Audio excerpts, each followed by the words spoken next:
जय माता जी दोस्तों, आपका हमारे भक्ति लीला चैनल पर स्वागत है। आज मैं आपको इस वीडियो में वट सावित्री व्रत के पूजा विधि, नियम और यह व्रत कब है साल 2026 में सारी जानकारी दूंगी।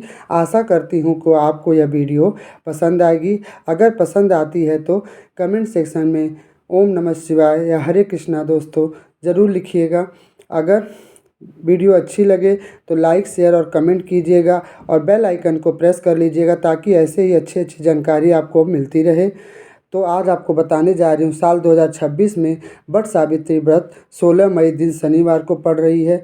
यह व्रत पति की लंबी उम्र और सुखी वैवाहिक जीवन के लिए रखा जाता है। इसमें सुहागिन स्त्रियां वट वृक्ष की पूजा करती हैं, 16 श्रृंगार करती हैं, पीले या लाल वस्त्र धारण करती हैं और वट वृक्ष ना अगर आपके पास आसपास हो तो आप वट वृक्ष की टहनियाँ लाकर अपने गमले में लगाकर घर के आंगन में ही इसकी पूजा कर सकते हैं।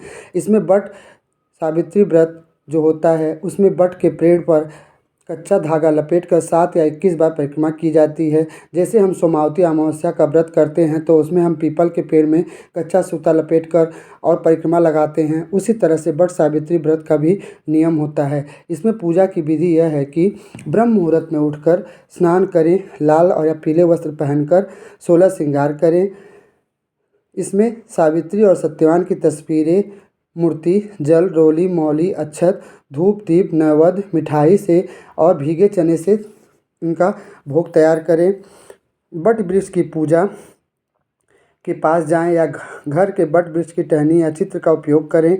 पेड़ को जल, दूध और कच्चा शहद, भीगे चने चढ़ाएं, रोली, हल्दी, फूल, अक्षत चढ़ाएं और वट वृक्ष की पूजा करें। उनके चारों ओर कच्चा सूत लपेटकर 7 बार या 21 बार परिक्रमा जरूर करनी चाहिए। अगर आप व्रत नहीं करते हैं तो पूजा तो ज़रूर कर लेनी चाहिए।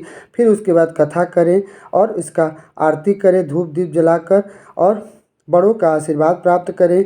और प्रसाद में आम, पतासे या अन्य फल का भोग लगाएं। यह प्रसाद पति को जरूर खिलाना चाहिए और व्रत का पारण करने के लिए काले चने से बने पकवान या काले चने, फल और अन्न से जल को करें और जो सावित्री व्रत का खोलें।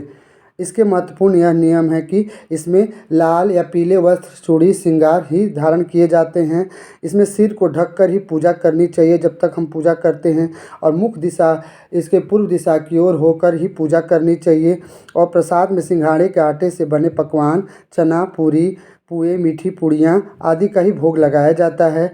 और व्रत पालन करने के लिए काले चने से करना शुभ माना जाता है।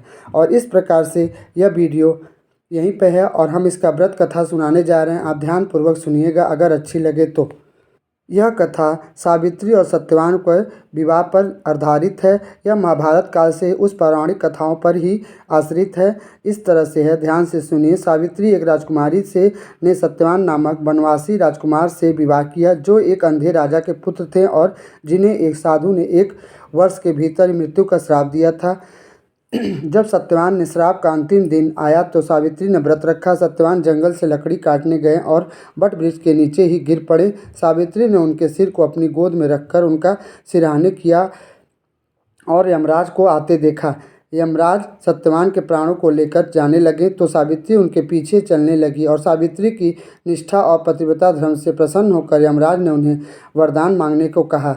वरदान में उन्होंने सावित्री ने पहले अपने अंधे सास ससुर की आंखों की रोशनी और फिर उनका खोया हुआ राज्य मांगा। अंत में जब यमराज ने तीसरा वरदान मांगा तो सावित्री ने कहा कि एक पतिव्रता स्त्री के लिए पति के बिना पुत्रवती होना संभव नहीं है। इससे यमराज को सत्यवान के प्राण वापस करने पड़े।